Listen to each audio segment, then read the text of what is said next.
Hi, I'm Lee Partridge and welcome back to Col UTV for another pre-match show ahead of tonight's game against Arsenal U21s in the Bristol Street Motors Trophy.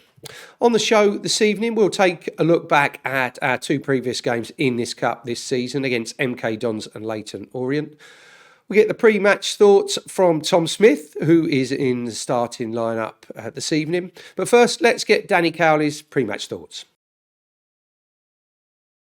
Danny, busy week again this week. How have the preparations gone for Tuesday night's game since the trip home on Saturday? Yeah, they've gone as well as they could. Long trip back, obviously, Saturday night. Although the equalising goal in injury time made it a little bit easier for sure.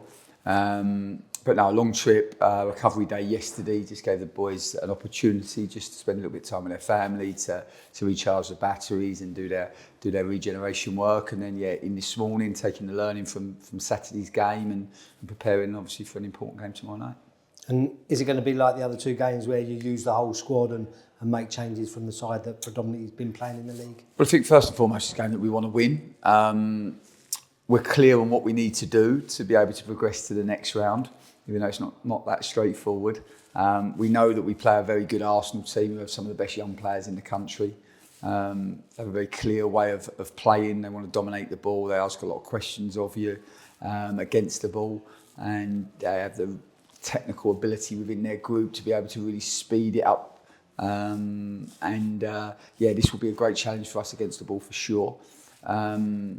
But I think for us, this competition is always one that we target realistically. If you look at the cups that we enter, the Carabao, the FA Cup and the Bristol Motors, I think this is the one that we have the most opportunity to do well in and progress in and hopefully to find a way to Wembley. So it's a big game for us. It's an important game.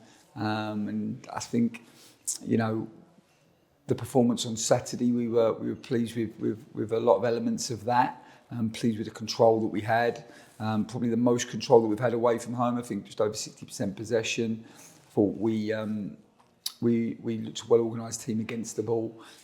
We would like to have sped the game up more in moments and created more opportunities than we did. But we were pleased when the opportunity did come that Samson had the calmness and the composure to find Lyle, and Lyle was able to do the rest. And we believe that it's given us some good momentum, and we also know how important momentum is, and we know momentum can give confidence. And I think anybody who's lived football long enough knows that the power of confidence. So we go into tomorrow's game with some real positive energy. Yeah, you mentioned Samson there. Now he is back after a couple of weeks out. Is it going to be tempting to use him Tuesday and Saturday, or is that a decision I think these are all decisions that we have to make. I think we have to use our experience. We know how important Samson is to the group. We also have a War and Teddy getting closer and closer by the day, which is great news for the group for sure. We had some disappointing news about Anthony Scully, which I shared with everybody at the weekend. But it looks like we're going to lose him for the foreseeable. But no, certainly more positive than negative news on the injury front. Yeah, obviously Rob Hunt came out of it on Saturday with an injury. Is it far too early to assess that? Well, the good news is we got to it early, so it was just tightness. So we don't think that there's a strain. We just think there's a little bit of tightness. When you travel to Barrow, I think we didn't arrive to Barrow, even though we trained on the way. We didn't arrive to Barrow till about 8 o'clock. So it was a long journey on the Friday, and sometimes this can affect the players physiologically. He just felt tightness in his calf. So it was just for us to be sensible and make the decision that we did, and withdraw him and bring Manny on. So no, we're hopeful that we got to Rob's injury before it actually happened. Danny's saying tonight can be a confidence builder for the team ahead of the weekend's game against Bradford. And the starting lineup Danny has chosen for this evening: Smith, Iandolo, Goodlift, Anderson, Payne, Hopper, McDonnell, Reid, Egbo, Donnelly and Thorne. make up the starting 11. On the bench, Chamberlain, Flanagan, Woodyard, Taylor, Sander, Godziemski and Drysdale on the bench, making up all the subs. Right, let's take a look back at two of our previous games. Let's hope we can get the job done tonight. But two previous games in this cup against MK Dons and Leyton Orient.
We're currently on 4 points with a win and a draw. A win this evening puts us into the next round of the knockout stages. A draw with a bonus point, that does the same thing, puts us into the next round. Anything else, we are relying on the other game and result to go our way. Now let's get the pre-match thoughts of ex-Arsenal player Tom Smith. Tom, Bristol Street Motors game on Tuesday night, and against a side that you'll hopefully be well aware of and know what their strengths and weaknesses might be. Yeah, definitely. It'll be nice to see a few familiar faces. Like I said, I spent my whole life there really, since I was 7. But then again, as the way football works, it doesn't really matter that I'm friends with a lot of them or know a lot of the staff. We're there to win, and it's been very clear since the start of the season that this is a competition that we want to do well in and progress, and there's a chance of Wembley at the end, and we know that's a lot of games away, but that's the aim. And of course, the aim initially on Tuesday night will be the fact of getting through. And we're in the box seat because we're in the top 2, but it still means getting a positive result against Arsenal, doesn't it? Yeah, I think always is just to go out and win. Like I know the stipulations of, I think if we get the draw with the bonus point, we go through, and it's a funny old system, but I think again the main aim is to go and win, get the 3 points, and it gives us a home tie in the next round, hopefully, if we finish top, and that'll be really good. And does a win in this competition have any say at all in the confidence going back into the league on Saturday? Yeah, always. I think as a squad we've looked at every game. I think just this morning in the meeting, the gaffer was talking about how Carabao Cup we did well, beat Reading, and then got to the Premier League team and went toe-to-toe with them. Yeah, the FA Cup didn't go quite so well for us, but it's important for us every game to build momentum, build confidence, and just off a really good result against Barrow, which was a difficult game, a long travel. So I think bringing back home a point will kick us into a good week, hopefully, where we can get a win on Tuesday and then on to Bradford. Yeah, and for you personally, is it good to know that you've got these games if you do play, or is it still a case of wanting to fight for your place in this and the league and all the other games? I think for all of us, I think these games are good because it gives a bit of rotation, a bit of try a different tactic or system, whatever it may be. But personally, I've loved working with Matt. We get on really well. We knew each other from both us from Arsenal. He's done well. I think every day I'm trying to push him. He's trying to push himself, push me, so that if the gaffer calls on me or if Matt gets injured, anything happens, I'm ready. But certainly, not just in my position, but in all positions, there's a lot of competition and we're pushing everyone every day. Yeah, and obviously the turnover of staff at a club like Arsenal and the other big clubs in the Premier League suggests that there might not be many players there left at 22, 23, 24 from when you were there, but are there players there that you think you might come up against? Yeah, there's a few. I know I'd probably say there's 3 or 4 in the starting 11 who I'll probably know. I know a lot of the staff still, most of the staff are still the same from when I left. So yeah, it'll be interesting to see what they play, how the style they play. But I will expect a very talented bunch of players. They'll be physical, they'll be very technical. But certainly it'll be a good match, and hopefully we can put our foot down and go up against them toe-to-toe and get the win.